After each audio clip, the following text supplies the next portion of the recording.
M17 CQMF mag winder delete install. Take the screws out, crack the case, take the feed neck out. If you've deleted the winder already, you'll just push in the plug from the side, nice and flush.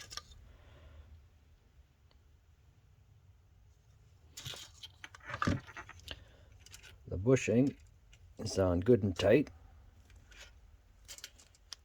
which is what you want. You're going to use the small end of the spring to go around this bushing. It's tapered this way so it doesn't slide down and come off. The inside of the bushing, this is the large side, underside is the small side. It's tapered to fit this tapered pin. So with the bushing in the small end, just flush it up. Both go up into the follower, press good and tight, and she's not going anywhere. The side with the plug has the spring stop, so just lay it in, put it in the channel, and put the top cap on.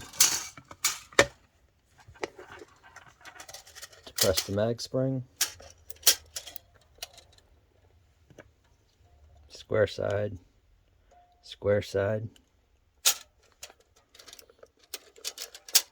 crack the top of the case, put the feed neck back in, give it a couple pokes to test it, make sure you like it, put the screws back in, you're done.